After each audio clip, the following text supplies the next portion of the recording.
பணமா ஜனமா அப்படின்னு கேட்டா என் ஜனம் தான் எனக்கு முக்கியம்.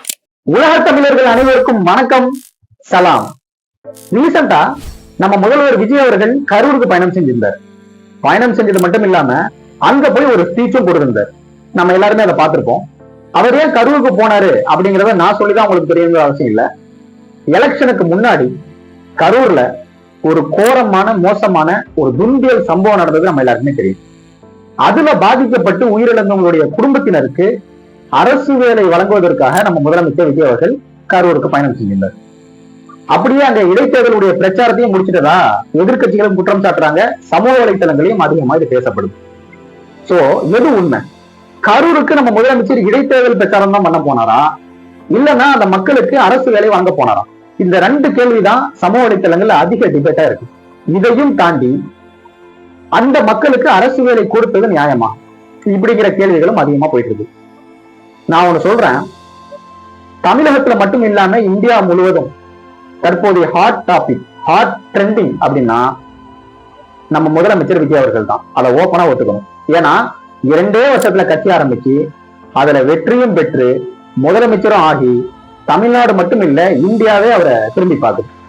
இன்னும் சொல்ல போனா நார்த் இந்தியால அவரை பத்தி அதிகமா ரீல்ஸ் போட ஆரம்பிச்சிட்டாங்க. பாசிட்டிவா ரீல்ஸ் இருந்தா பிரச்சனை கிடையாது, அதுல பல ரூமர்ஸை கலந்து அடிச்சு விட ஆரம்பிச்சிட்டாங்க. இந்த வேலையை யாரு பாக்குறா அப்படிங்கறத நமக்கு தெரிஞ்சாகணும். சோ விஜய் அவர்களை சிஎம் ஆக்கியாச்சு, அடுத்து பிஎம் ஆக்கணும் அப்படிங்கிற ஒரு திட்டத்துல யாராவது செயல்படுறாங்களா அப்படிங்கிற ஒரு நோக்கமும் ஒரு எண்ணமும் ஒரு கேள்வியும் நமக்குள்ள எழுது. வாட் எவர், தமிழ்நாட்டுல மட்டும் இல்லாம இந்தியாவிலே ஒரு ஹாட் டாபிக், ஹாட் ட்ரெண்டிங் நான் சொன்ன மாதிரி நம்ம முதலமைச்சர் விஜய் அவர்கள் தான். அதுல மாற்று கருத்தே இல்லை. சரி, இப்ப விஷயத்துக்கு வருவோம்.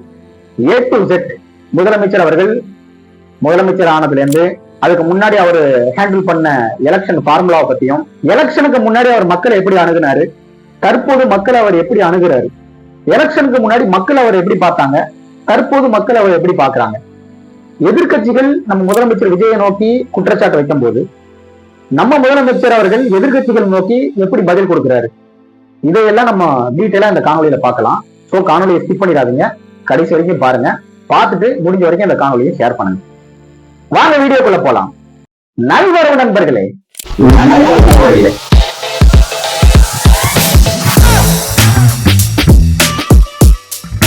சரியா 2024 வருஷம் டிவிகே கட்சியை துவங்குறாரு நடிகர் விஜய் அவர்கள். அது ரொம்ப வைரல் ஆகுது, ரொம்ப பிளாஷ் ஆகுது.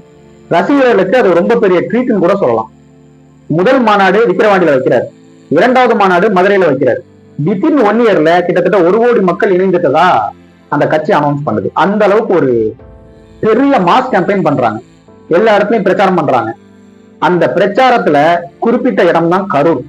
டிசம்பர் மாசம் பிளான் பண்ணது, செப்டம்பர் மாசம் கேம்பெயின் நடக்குது கரூர்ல. கிட்டத்தட்ட ரொம்ப நேரமா மக்கள் விஜயோடைய வருகைக்காக வெயிட் பண்றாங்க. அதன் பிறகு என்ன ஆகுது அப்படின்னு நான் சொல்லிதான் உங்களுக்கு தெரியுங்க அவசியம் இல்லை. மூச்சடைச்சு இறந்து போறாங்க 41 மக்கள். அது தமிழகத்தையும் தாண்டி இந்தியாவையும் தாண்டி உலகம் முழுவதும் பிளாஷ் ஆகுது. கிட்டத்தட்ட இந்த கரூருடைய சம்பவம் தான் முதல்வர் விஜய் அப்படின்னு சொல்ல வைக்குது நம்மள. காரணம், இதை வச்சே அவர் ஆட்சியை பிடிக்கிறார். இல்லைன்னா ஆட்சியை பிடிச்சிருப்பாரு அப்படின்னு கேட்டா அது மிகப்பெரிய ஒரு கேள்விக்குறி தான். சோ இந்த கரூர் சம்பவம் அவருக்கு ஒரு பெரிய லீடா இருந்துச்சு. இந்த கரூர் சம்பவத்துல பாதிக்கப்பட்ட மக்களை கிட்டத்தட்ட 15 நாளைக்கு அப்புறம் அவர் பார்த்ததா சொல்றாங்க. அந்த 15 நாளைக்கு அப்புறம் கூட அவர் கரூருக்கு போகாம அங்க உள்ள பாதிக்கப்பட்ட மக்களை மாமல்லபுரத்துக்கு வர சொல்லி பாக்குறாரு. 20 லட்சம் கொடுக்குறாரு பாதிக்கப்பட்ட குடும்பத்துக்கு தலா. சோ அதுக்கப்புறம் அந்த டாபிக் மூடப்படுதா அப்படின்னு கேட்டா எலெக்ஷன் முடிகிற வரைக்கும் அந்த டாபிக் மூடப்படலை. ஏன்னா 41 உயிர் அப்படிங்கிறது சாதாரணமான விஷயம் கிடையாது. இப்படியே 2004, 2005 அந்த காலகட்டத்துல பார்த்தோம் அப்படின்னா ஜெயலலிதா அவர்களுடைய பீரியட்ல கூட்ட நெரிசல்ல கிட்டத்தட்ட 20 இல்ல 30 பேர்கிட்ட இறந்து போனாங்க அப்படின்னு நான் நினைக்கிறேன். அதுக்கப்புறம் கூட்ட நெரிசல்ல இவ்வளவு மக்கள் இறந்து போனது அதுக்கப்புறம் இதுதான். சோ ரொம்பவே இது ஒரு துன்பியல் சம்பவம். அதை நினைச்சு பல மக்கள் கண்ணீர் சிந்திட்டாங்க, ரொம்ப வருத்தப்பட்டுட்டாங்க. விஜய் அவர்கள் முதற்கொண்டும் கண்ணீர் சிந்தனதா சொல்றாங்க. சோ விஜய் அவர்களுடைய எலெக்ஷன் ஃபார்முலா முன்னாடி, எலெக்ஷனுக்கு முன்னாடி பார்த்தோம் அப்படின்னா முழுக்க முழுக்க அவருடைய டார்கெட் திமுக திமுக திமுக மட்டும்தான். அதிமுக கூட அவர் அதிகமா விமர்சிக்கல. அதிமுக கூட்டணியில் இருக்கக்கூடிய பாஜகவை அதிகமா விமர்சிக்கல. நாம் தமிழர் கட்சி 3வது பெரிய கட்சி தமிழகத்துல விஜய் வருகைக்கு முன்னாடி அப்படின்னு சொல்லக்கூடிய நாம் தமிழர் கட்சியை கூட அவர் அதிகமா விமர்சிக்கல. அவருடைய ஃபுல் டார்கெட் திமுக திமுக திமுக. அப்படி என்ன அவருக்கு திமுக மேல கோபம்? திமுக என்ன பண்ணுச்சு? ஏன்னா விஜயகாந்த் அவர்கள் அரசியலுக்கு வந்தாரு இல்லையா, கிட்டத்தட்ட 2005 அரசியலுக்கு வர்றாரு. 2004 2005 காலகட்டத்தில் அரசியலுக்கு வர்றாரு. அவரு அரசியலுக்கு வந்த காரணம் என்ன அப்படின்னு பார்த்தோம்னா, அவரே சொல்றாரு, கலைஞர் அவர்கள் என்னுடைய மண்டபத்தை இடிச்சிட்டாரு, அதனால நான் அரசியலுக்கு வந்தேன் கோபத்துல அப்படின்னு சொல்றாரு. ஆனா விஜய் அவர்கள் ஏன் அரசியலுக்கு வர்றாரு, திமுக மேல அப்படி என்ன கோபம் அப்படின்னு பார்த்தோம்னா, விஜய் அவர்கள் என்ன சொல்றாரு அப்படின்னா, அதெல்லாம் எந்த காரணமே சொல்லல. சிம்பிளா அவர் சொல்றது, ஏன் மக்களுக்காக வர்றேன், என்ன கரியருடைய உச்சத்துல அவர் தூக்கி வச்சுட்டாங்க, அதனால நான் திரும்ப அவங்களுக்கு ஏதாவது பண்ணணும், அதனால அரசியலுக்கு வர்றேன் அப்படின்னு சொல்லிட்டு அரசியலுக்கு வர்றாரு. இப்ப நம்ம ஓப்பனா பார்த்தோம் அப்படின்னா, கரூர் விஷயத்துக்கு யார் காரணம்? கிட்டத்தட்ட 12 மணி, நண்பகல் 12 மணிக்கு விஜய் அவர்கள் கரூருக்கு வர்றதா அந்த கட்சியினுடைய அனௌன்ஸ்மெண்ட் வந்துச்சு, நம்ம எல்லாரும் தெரிஞ்சிருக்கோம். புஷி ஆனந்த் அவர்கள் அந்த கட்சியினுடைய பொதுச் செயலாளர், அவரும் அறிவிக்கிறாரு 12 மணிக்கு விஜய் அவர்கள் வர்றாரு அப்படின்னு சொல்லி. ஆனா அவரு சென்னை ஏர்போர்ட்டுக்கு போனதே காலையில 8:30 தான் அப்படின்னு சொல்லிட்டு செய்திகள் வருது. அதுக்கப்புறம் அவரு கரூருக்கு வரதுக்கு மிக தாமதமான ஒரு காரணத்தால காலையில இருந்து கால் கடக்க மக்கள் காத்துட்டு இருக்காங்க. அதுக்கப்புறம் அவங்களுக்கு பசியால தூக்கமின்மையால மூச்சடைச்சு இறந்து போன ஒரு சூழல் ஏற்பட்டுச்சு. இதுக்கு விஜய் எப்படி பொறுப்பாவாரு அப்படிங்கிற ஒரு தரப்பு கேள்வி கேட்கிறாங்க. இன்னொரு தரப்பு என்ன கேள்வி கேட்கிறாங்கன்னா, விஜய் தான் இதுக்கு பொறுப்பு. காரணம் என்ன அப்படின்னா, அவர் தான் அந்த மக்களை காக்க வச்சாரு, அந்த ஒரு காரணத்தாலதான் அந்த மக்கள் இறந்து போனாங்க. இந்த மக்கள் இருக்காங்க பாத்தீங்களா, சினிமா மோகத்துல ஊறி போயிருக்காங்க. விஜய் அவர்களும் கிடையாது, ரஜினி அவர்கள் 2020 அரசியல் என்ட்ரி கொடுத்தாரு பாருங்க. ரஜினி அவர்களுக்கும் விஜய் அவர்களுக்கும் என்ன வித்தியாசம் அப்படின்னு பார்த்தோம்னா, ரஜினி அவர்கள் அரசியலுக்கு வரும்போது ஆளுங்கட்சியை விமர்சனம் பண்ணல, ஆனா எதிர்கட்சியை லைட்டா சுரண்டினார். ஆனா விஜய் அவர்கள் அரசியலுக்கு வரும்போது டைரக்டா ஆளுங்கட்சியை அடிக்க ஆரம்பிச்சார், எதிர்கட்சியை பத்தி பேசல. இந்த 2 தான் வித்தியாசம். ஆனா ரஜினி அவர்கள் அரசியலுக்கு வந்த உடனே பேக் அடிச்சிட்டாரு, விஜய் அவர்கள் பார்க்கலாம் அப்படின்னு சொல்லிட்டு என்ட்ரி கொடுத்துட்டாரு. ஆனா விஜய் அவர்களுக்கு முழு சப்போர்ட்டா முழு தூணா இருந்தது அவருடைய ரசிகர்கள் தான், கண்மூடித்தனமான ரசிகர்கள் அப்படின்னு நம்ம சொல்லலாம். நம்ம ஓப்பனா வெளிப்படையா வெரி பிராங்கா பேசணும் அப்படின்னா, விஜய் அவர்கள் லேட்டா வந்திருக்கிற தேவை ஏற்பட்டிருக்க கூடாது. கால் கடுக்க மக்கள் காத்திருந்து இறந்து போனது ஒரு விஷயமா இருக்கலாம். இன்னொரு விஷயம் என்னன்னா, அங்க கூடியிருந்த மக்கள்ல பாதி மக்கள் மரத்துக்கு மேல ஏற ஆரம்பிச்சாங்க. அங்க கரண்ட் கட் ஆயிடுச்சு. அந்த மரத்துல அந்த கிளை உடைந்து கீழே விழும்போது ஒரு குழந்தை மேல விழுந்து அந்த குழந்தை பரிதாபமா இறந்தது. இப்படிலாம் அங்க நிகழ்வு ஏற்பட்டுச்சு. விஜய் அவர்கள் குழந்தைய கூட்டு வராதீங்க, அப்புறம் முதியவர்கள் வராதீங்க அப்படின்னு ஓப்பனா அனௌன்ஸ் பண்ணாரு. அதே மாதிரி இந்த மக்கள் பார்க்க போறாங்க அப்படின்னா அதுக்கு யார் காரணம்?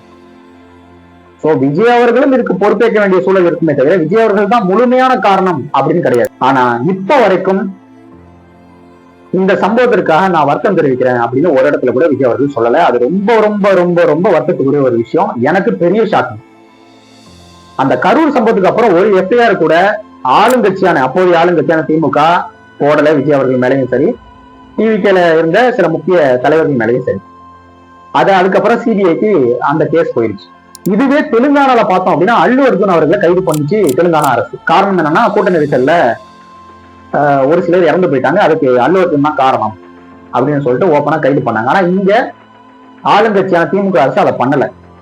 காரணம், விஜயை தொட்டா அவர் பெரியாள் ஆகிடுவாரோ அப்படிங்கிற ஒரு எண்ணம் திமுக இருந்துச்சு. தொடாமையே அவர் பெரியாள் ஆயிட்டார். சோ இதுல வேடிக்கை பார்த்தது யாரு அப்படின்னா திமுக அரசு வேடிக்கை பார்த்தது. தப்புன்னா அதை செஞ்சிருக்கலாம், ஒருவேளை தப்பு இல்லையோ விஜய் மேல அப்படின்னு விட்டுட்டாங்களோ, இல்லைன்னா நான் சொன்ன மாதிரி அவர்லாம் பெரியார் எடுத்துக்க தேவையில்லை அப்படின்னு கிளியா விட்டுட்டாங்களோ. இதுவே ஜெயலலிதா அவர்களோ எடப்பாடி அவர்களோ இருக்கும்போது விஜய் அவர்கள் கண்டிப்பா அரசியலுக்கு வந்திருக்க மாட்டார். 100% என்னுடைய தெய்வம் நான் சொல்றேன், வந்திருக்க மாட்டார். ஆனா ஸ்டாலின் அவர்கள் இருக்கும்போது அவர் அரசியலுக்கு வர்றாரு அப்படின்னா ஸ்டாலின் அவர்கள் பண்றது கொடுங்கோல் ஆட்சியா இல்லைன்னா நாகரிக அரசியலா, எந்த காரணத்துக்காக அரசியலுக்கு வர்றாரு? ஏன்னா போன ஆட்சியில அதிமுக பிஜேபி அலைன்ஸ் இருந்துச்சு, அதை விட ஒரு டிக்டேட்டர்ஷிப்பான ஆட்சியை நம்ம பார்க்க முடியுமா? ஏன்னா 13 பேரை சுட்டு கொண்டாங்க இல்லையா ஸ்டெர்லைட்ல, அதை வச்சு நான் சொல்றேன். பட் அந்த டைம்ல அவர் வந்திருந்தாருன்னா ரொம்ப மாசா இருந்திருக்கும். ஆனா ஏன் அவர் வரல அப்படின்னா, கண்டிப்பா நம்ம வந்தா ஜெயிச்சிருக்க மாட்டோம்னு அவருக்கு தெரியும். ஏன்னா அப்ப ரொம்ப எதிர்கட்சியில ஸ்ட்ராங்கா இருந்தாங்க திமுக. ஆனா இப்போ எதிர்கட்சியில, அதாவது இப்போன்னு சொல்றது திமுக ஆட்சி இருந்த போது எதிர்கட்சியா அதிமுக இருந்துச்சு இல்லையா, பெரிய அளவுல ஸ்ட்ராங் இல்லை. சோ இதை பக்காவா பயன்படுத்திக்கிட்டாரு விஜய் அவர்கள்.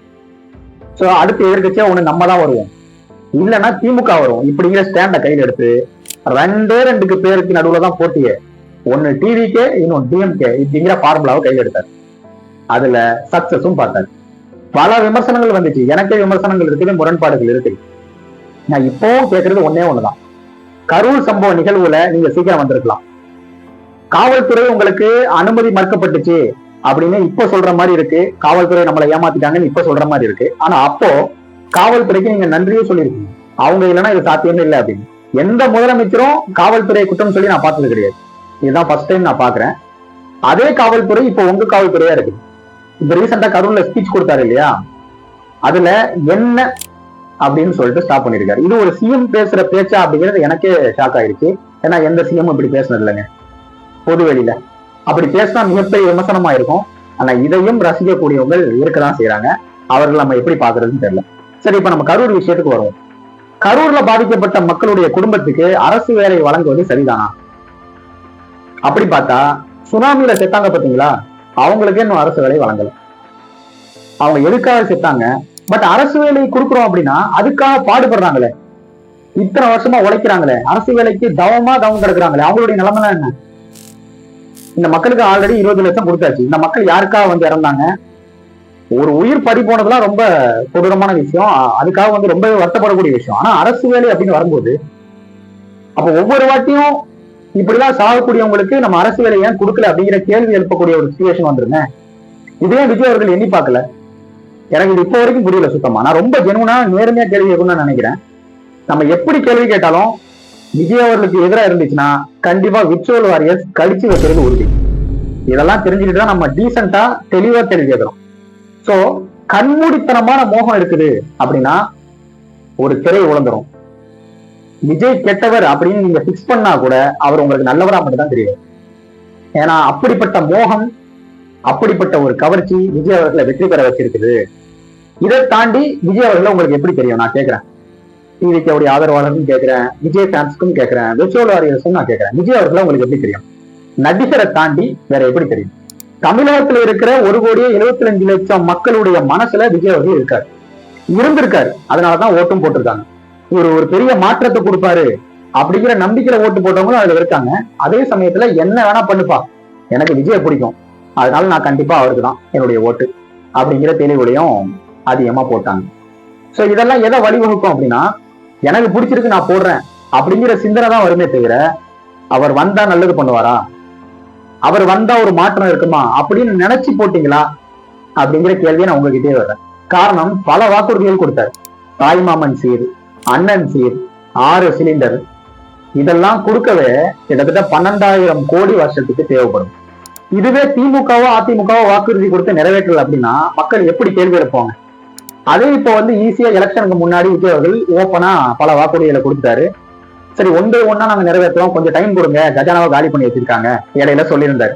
அதுக்கப்புறம் லோகாயுக்தா கூட்டம் நடக்குது. அந்த கூட்டத்துல தமிழ்நாடு பொருளாதாரத்துல சிறந்து விளங்கி இருக்குது, டாப்ல இருக்குது அப்படின்னு சொல்றாரு. சோ இதை நம்ம எப்படி புரிஞ்சுக்கிறதுன்னு தெரியல.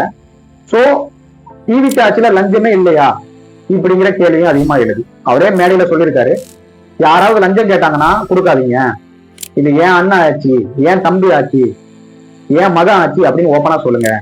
இதெல்லாம் யார் சொல்லுவான்னா நான் கூட சொல்லலாம். ஒரு முதலமைச்சர் என்ன பண்ணணும்னா, யாராவது லஞ்சம் வாங்குனீங்கன்னா ஒண்ணு ஜெயில இருப்பீங்க, இல்லைன்னா உங்க வேலை முற்றிலுமா பறிவு, இப்படிதான் சொல்லணும்.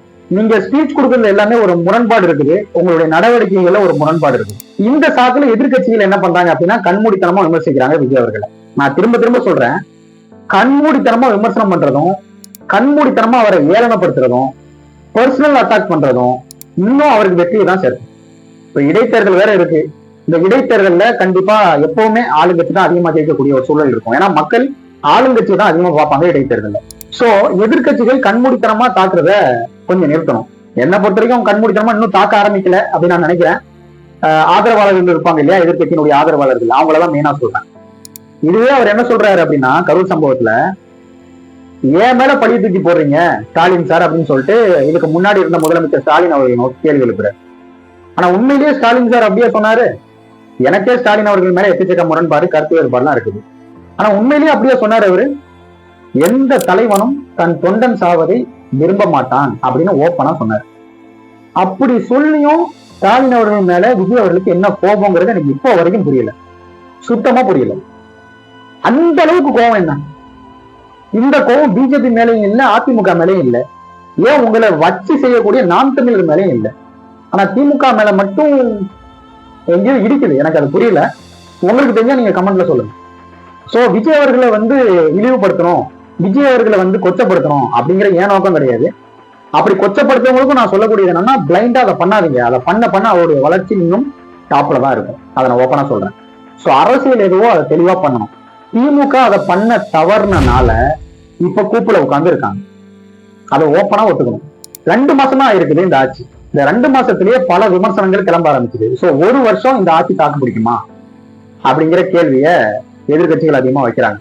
ஏன்னா இந்த 5 வருஷத்துல என்னென்ன நிகழ்வுகளை நம்ம பார்க்க போறோம்னு தெரியாது. சமீபத்துல பவர் கட்டு கண்டினியூஸா ஏற்பட்டு வர பார்க்க முடியுது. மக்கள் வீதியில இறங்கி போராட்டம் பண்றாங்க. தண்ணி பிரச்சனைகளை போராட்டம் பண்ணிட்டு இருக்காங்க. இப்போ வரைக்கும் அந்த பிரச்சனைகள் எல்லாம் சால்வ் ஆகுதுன்னு சொல்றாங்களே தவிர இன்னும் அதிகரிச்சுதான் இருக்கு. மக்கள் போராட்டத்தை மீடியாக்கள் அதிகமா வெளிக்காட்டுறது இல்லை. ஆனா மீடியாக்கள் எதை அதிகமா வெளிக்காட்டுறாங்கன்னா, விஜய் என்ன பண்றார், எப்படி சாப்பிடுறார், எங்க தூங்குறார், இப்படிங்கிற செய்திகளை தான் அதிகமா மீடியாக்கள் வெளியிடுது. அதுவும் பாலிமர் நியூஸ் எல்லாம் சொல்லவே தேவையில்ல. பிஆர்ஐயே மாறிட்டாங்க போல இருக்குது பாலிமர் நியூஸ் எல்லாம் விஜய் அவர்களுக்கு. நான் சொன்னேன் இல்லையா, நார்த் இந்தியால விஜய் அவர்களை பயங்கரமா ப்ரொமோட் பண்றாங்க. கரெக்டா ப்ரொமோட் பண்ணா கூட பரவாயில்ல, ரூமர்ஸை கிளப்பி அவர் இப்படி பண்ணிட்டாரு அப்படி பண்ணிட்டாருன்னு ப்ரொமோட் பண்றாங்க. அதெல்லாம் நம்ம எடுத்து பார்த்தா இதெல்லாம் உண்மையாடா அப்படின்னு பார்க்கும்போது எதுவுமே உண்மை கிடையாது. எல்லாம் ரூமர்ஸா இருக்கு. இதெல்லாம் யார் பண்றா? அவர் இங்க சிஎம் ஆயிட்டாரு. ஒருவேளை பிஎம் ஆகுறதுக்கு எதுவும் பிளான் இருக்குதா? தயவு செஞ்சு ஆக்குங்கிற. ஒரு தமிழன் பிஎம் ஆகுறதுல உண்மையிலேயே எனக்கு பெருமை. ஏன்னா விஜய் ஆதரவாளர்களை பொறுத்த வரைக்கும் நான் சொன்ன மாதிரி கண்மூடித்தனமான ஆதரவாளர்கள்னால அவர் பெரும்பான்மை எடுக்கல. ஆனா 108 சீட் எடுத்துட்டாரு. நினைச்சு பார்த்தோமா, திமுக கூட இருக்கக்கூடிய கூட்டணிகள் பாஜக பிளான் பண்ணியும் உடையாத கூட்டணி. டிவிக்கு வெற்றி பெற்ற உடனே அமைச்சரவையில இடம் கொடுக்கிறோம் அப்படின்னு சொன்ன உடனே பிரிஞ்சுட்டாங்க பாருங்க. இந்த திமுக கூட யார் இருக்கா அப்படின்னு விரல் விட்டுதான் எண்ணம் போல இருக்குது. இதெல்லாம் நினைச்சு பார்த்தோமா, காலத்தின் கோலம் அதேதான், எல்லாம் மாறும். அதே மாதிரிதாங்க நம்ம வாழ்க்கையும். 5 வருஷத்துக்கு ஒரு ஆட்சி மாறுது பாத்தீங்களா, இதே மாதிரி நம்மளும் மாறும். விஜய் அவர்கள் முதலமைச்சர் ஆனதுக்கு அப்புறம் நான் அதிகமா அசம்பிளியை தான் பாக்குறேன், அதிகமா அரசியல் தான் பாக்குறேன் அப்படின்னு சொல்லக்கூடியவங்களுக்கு நான் சொல்லக்கூடியது, கொள்கை என்ன அப்படின்னு கேட்டா கூட முடிக்கக்கூடியதா இருக்குது. அந்த 5 கொள்கை தலைவர்கள் யாருன்னு கேட்டா கூட முடிக்கக்கூடியதா இருக்கு. யார் விஜய் அவர்களை பத்தி பேசினாலும், டிவிக்கு ஆட்சியை பத்தி பேசினாலும் போய் கடிச்சு வைக்கிறது. அப்ப எப்ப அரசியல் பண்ணப்பட போறீங்க, எப்ப விமர்சனம் தாங்க போறீங்க? திமுக தீய சக்தி, அதிமுக தீர்ந்து போன சக்தி அப்படின்னு சொல்லிட்டு, இப்ப தீர்ந்து போன சக்தி கிட்ட இருந்தா நீங்க என்ன பண்றீங்க? ஆட்களை ஆள்றீங்க. விஜயபாஸ்கர், எம்ஆர் விஜயபாஸ்கர் எல்லாம் யாரு? குட்கா ஊழல்ல கேஸ் இருக்குது. எம்ஆர் விஜயபாஸ்கர் அவர் மேல இன்னொரு கேஸ் இருக்குது. இதெல்லாம் தெரிஞ்சுக்கிட்டு நீங்க எப்படி உள்ள எடுக்கிறீங்க? அதுதான் எனக்கு டவுட்டா இருக்குது. தீய சக்தின்னு சொல்லிட்டு அங்க இருக்கக்கூடிய கூட்டணியை நீங்க உள்ள எடுக்கிறீங்க. அந்த கூட்டணிக்கு எலெக்ஷனுக்கு முன்னாடி என்ன பேர் வச்சீங்க? கல்லாபெட்டி கூட்டணின்னு பேர் வச்சீங்க. இப்ப அந்த கூட்டணி யாரு? இப்படிங்கிற கேள்விதான் இருக்கு. சோ நிறைய முரண்பாடுகள் இருக்குது. அதே சமயத்துல தற்போதைய முதலமைச்சர் விஜய் அவர்கள் பாசிட்டிவா சில விஷயங்களை பண்ணார்னா கண்டிப்பா வரவேற்கக்கூடியதா இருக்கும். ஆல்ரெடி இதுக்கு முன்னாடி இருந்த கவர்மெண்ட் எல்லாத்தையும் பண்ணி வச்சிட்டாங்க. அந்த பண்ணி வச்சதுல பேர் எல்லாத்தையும் தூக்குறது. மகளிர் விடியல் பயணமா, விடியல தூக்கு மகளிர் அவை, அதுல ஆல்டர்னேட் பண்றது வந்து மாற்றம் கிடையாது. நீங்க இரு கட்சிக்கு மாற்றமா வந்திருக்கீங்க. உங்க கட்சி நிர்வாகிகளே எப்படி இருக்காங்க அப்படிங்கிறத கொஞ்சம் பரிசோதனை செஞ்சு பாருங்க. சோ விஜய் அவர்கள் குறைஞ்சபட்சம் நம்ம சிஎம் அப்படிங்கிற நோக்கத்துல பேசணும். அவர் பேசுற பேச்செல்லாம் பார்க்கும்போது பியூரா ஜென்சியை தான் பிடிக்கிறாரு அப்படிங்கிறத நம்ம பார்க்க முடியுது. சோ ஜென்சிகளுடைய ஓட்டு அதிகமா தாவைக்காட்டு விழுந்திருக்கு. பிளஸ் விஜயோடைய கண்மூடித்தனமான ஆதரவாளர்கள். அப்படி இருந்தும் 108 இடத்துலதான் அவர் ஜெயிக்க முடிஞ்சது. மிச்சம் இருக்கக்கூடிய 126 இடத்துல அவரால் ஜெயிக்க முடியல. மேபி வரக்கூடிய 5 வருடத்துக்கு அப்புறம் வரக்கூடிய காலங்கள் எப்படி வேணா மாறலாம். கம்மியாவும் ஆகலாம், அதிகமாகவும் ஆகலாம். ஏன்னா கண்மூடித்தனமான ரசிகர்கள், கண்மூடித்தனமான ஆதரவாளர்கள் இருக்கிற வரைக்கும் அது நல்லதும் கூட கெட்டதும் கூட. இப்ப டிவிக்கிலே நம்ம எடுத்துக்கிட்டோம் அப்படின்னா கஞ்சா கேஸ்ல மாட்டுறாங்க, பெண்கள் கேஸ்ல மாட்டுறாங்க. இப்ப ரீசெண்டா ஸ்ரீவைகுண்டம் எம்எல்ஏ மேல ஒரு அலிகேஷன் ஒரு பெண்ணு கொடுத்தாங்க. அந்த கேஸ் என்னாச்சு? இதுவே போன ஆளுங்கட்சி திமுக மேல இந்த மாதிரி ஒரு சம்பவம் இருந்தா, உதாரணத்துக்கு அண்ணா யூனிவர்சிட்டி சம்பவம் நடந்துச்சு இல்ல, இருந்தா நம்ம என்ன பண்ணிருப்போம்? எப்படிலாம் பேசணும்? நம்ம திமுக ஆட்சி படுமோசமா இருக்குது அப்படின்னு சொல்லிட்டு நம்ம பேசணும். எஸ், அப்படியே வச்சுக்கலாம். பட் நீங்க வந்து என்னத்த மாத்துனீங்க அப்படிங்கிற கேள்வியை வந்து இப்ப கேட்டோம் அப்படின்னா அதுக்கு வேற மாதிரி பதில் தான் வருது. இப்ப ரீசெண்டா மராத்தான் ஓடினார் இல்லையா நடிகர் விஜய் அவர்கள், சாரி முதல்வர் விஜய் அவர்கள். அப்ப கூட மினிஸ்டர் ராதவர்ஜன் என்ன சொன்னாரு? இந்தியாவிலேயே மராத்தான் ஓடின முதல் சீஃப் மினிஸ்டர் நம்ம முதலமைச்சர் விஜய் தான் சொன்னார். அது உண்மையா? எத்தனை சீஃப் மினிஸ்டர் மராத்தான் ஓடி இருக்காங்கன்னு தெரியுமா இந்தியால? விஜய் அவர்களை கண்மூடித்தனமா ப்ரொமோட் பண்ணணும் அப்படிங்கிற ஒரு காரணத்தால அடிச்சு விடுறாரு. இது பாக்குற மக்களுக்கு என்னவா தோணும்? சோ இதை எப்படி ஸ்ப்ரெட் பண்ணுவாங்க? திமுக ஆட்சியில ஏதாவது ஒண்ணு நடந்துச்சுன்னா அப்படி அடிச்சு விட்டு ஸ்ப்ரெட் பண்றது. பாருங்க, இந்த ஆட்சி வந்து தீய ஆட்சி, மக்களுக்கு எதிரான ஆட்சி. நான் அதை அக்ரி பண்றேன். தவறு நடக்கும் போதுதான் அந்த தவறை திருத்தணும், இல்லைன்னா அது மக்களுக்கு எதிரான ஆட்சி தான், அதுல மாற்றுக்கிட்டே இருக்கு. இப்ப நீங்க எப்படி? இப்ப முதலமைச்சர் ஆயாச்சு, இப்பவும் எனக்கு கரூருக்கு வர தடுக்கிறாங்க அப்படின்னு சொல்றது எந்த விதத்துல நியாயம் தெரியல. இப்ப நீங்க முதலமைச்சர் அப்படிங்கிறத கொஞ்சம் யோசிச்சு பேசினா நல்லா இருக்கும் அப்படிங்கறதுதான் இந்த காணொலியின் வாயிலா நான் சொல்லக்கூடியது. ஏன்னா ஒவ்வொரு வாட்டி பேசும்போது என்ன தடுக்கிறாங்க, என்ன அமுக்குறாங்க, திமுக திமுக திமுக தான் வருதே தவிர அதிமுக பத்தி வரமாட்டிருக்குது, பாஜக பத்தி. ஏன் உங்களுடைய படம், கடைசி படம் ஜனநாயகன் படத்தை தடை பண்ணது யாரு? இப்போ வரைக்கும் பிடிச்சி வச்சிருக்காங்க. இப்ப வந்து ஏ சர்டிபிகேட் கொடுத்ததா சொல்றாங்க. ஒரு வார்த்தை பாஜக அரசு நம்மளை அடக்குறாங்க, நசுக்குறாங்க அப்படின்னு வாயில வருதான்னு கேட்டா, மோடி அவர்கள் சொல்லுவாரு எல்லாத்துக்கும் நேரு தான் காரணம், எல்லாத்துக்கும் காங்கிரஸ் தான் காரணம். அது ரொம்ப ஃபன்னா இருக்கும். அதே மாதிரி நீங்க என்ன சொல்றீங்கன்னா எல்லாத்துக்கும் திமுக தான் காரணம், ஸ்டாலின் சார் தான் காரணம் அப்படின்னு சொல்றாரு. எப்படி இருந்தாலும் இந்த தமிழக மக்கள் உங்களுக்கு போட்ட ஓட்டு, உங்களுக்கு பெரும்பான்மை கிடைக்கலனாலும் கிட்டத்தட்ட இந்த இடத்துல பெரும்பான்மை கூட்டணிகளை இணைத்து அந்த இடத்துல உங்களை அமர வச்சிருக்காங்க. சோ அந்த இடத்துல அமர்ந்த நீங்க கொஞ்சமாவது பொறுப்போட நடந்துக்கணும். நீங்க நல்லா பண்ணா கூட உங்களை கீழே இருக்கக்கூடிய விச்சுவல் வாரியர்ஸ் எந்நேரம் சகட்டு நெருங்கி பேசக்கூடியவங்களா இருக்காங்க. யாரெல்லாம் உங்களுக்கு எதிராக விமர்சனம் பண்றாங்களோ அவங்க எல்லாம் கடிச்சு கொதற ஒரு இடத்துல இருக்காங்க. சோ இதெல்லாம் எதை காட்டும்னு நினைக்கிறீங்க? இல்லைன்னா இதெல்லாம் எங்க போய் முடியும்னு நினைக்கிறீங்க? நேரா உங்களுக்கு எதிராக வந்தா முடியும். இந்த கோபம் எல்லாத்தையுமே அப்படியே உங்க மேலதான் மக்கள் வந்து கொட்டுவாங்க, இல்லைன்னா பாதிக்கப்பட்டவங்க வந்து கொட்டுவாங்க. உங்க ஆட்சியில எத்தனை கொலைகள், எத்தனை கற்பழிப்புகள், எத்தனை பேர் போக்சோல மாட்டிருக்காங்க, லிஸ்ட் எடுத்தோம் அப்படின்னா என்ன சொல்லுவீங்க? நாங்க இப்பதான் வந்திருக்கோம் அப்படின்னு சொல்லுவீங்க. அப்ப நம்ம கேள்வியே கேட்கக்கூடாதா அப்படிங்கிற ஒரு இடத்துல நம்ம தள்ள போறோம். பர்சனல் வேற, பாலிடிக்ஸ் வேற அப்படிங்கிறத எதிர்கட்சிகளுடைய தரப்பும் சரி, முதலமைச்சர் விஜய் அவர்களுடைய எதிர்பார்க்கக்கூடியவங்களுடைய தரப்பும் சரி, கொஞ்சம் உணர்ந்து செயல்படணும். பர்சனல் வேற, பாலிடிக்ஸ் வேற. ஆனா அதுல எனக்கு என்ன கேள்வி எழுதுனா, இப்போ ரீசெண்டா அமோனியா நச்சுவாயால இறந்து போனாங்க இல்லையா அந்த மக்கள், அந்த அன்னைக்கு உங்களுடைய பிறந்த நாள். அப்ப நான் கேக் வெட்ட மாட்டேன் அப்படின்னு ஓப்பனா அனௌன்ஸ் பண்ணிட்டீங்க. அதுக்கப்புறம் என்ன நடந்துச்சு அப்படிங்கிறத நான் சொல்லணும்னு அவசியம் இல்லை. பட் அது ஒரு பேட் இம்ப்ரெஷனை கிரியேட் பண்ணுது. இது பர்சனல்ல வராது, இது பாலிடிக்ஸ்ல வரும். நீங்க சொன்னது ஒன்று, செஞ்சது ஒன்று. சோ நம்மளுடைய பின்பத்தை வச்சே நம்ம வெற்றி பெற்றலாம், யாரும் நம்மளை கேட்க போறது கிடையாது, அந்த அளவுக்கு நமக்கு மாசு இருக்குது அப்படின்னு நினைச்சீங்கன்னா அந்த மாசு உங்களுக்கு பேராபத்தா முடியும். ஸோ இதெல்லாம் நம்ம பார்க்கும்போது திமுக ஆட்சி அதிமுக ஆட்சி கூட மக்கள் விட்டுருவாங்க போல இருக்கு. உங்களை தான் இனிமே அதிகமா கவனிப்பாங்க. சோ இந்தியாவே இப்போ உங்களை கவனிச்சுட்டு இருக்குது. சிஎம் ஆயிட்டீங்க, அடுத்து பிஎம் ஆக வாழ்த்துக்கள். சோ காய்ஸ், முடிஞ்ச வரைக்கும் இந்த காணொலியை ஷேர் பண்ணுங்க. என்னுடைய ஒப்பீனியனை நான் சொல்லியிருக்கேன். நான் சொல்லாத சில விஷயங்கள் இருந்துச்சு அப்படின்னா தாராளமா கமெண்ட்ல சொல்லுங்க. நான் உங்கள் ஹமீத், இது உங்கள் ஹமீத் பாயிண்ட். நன்றி.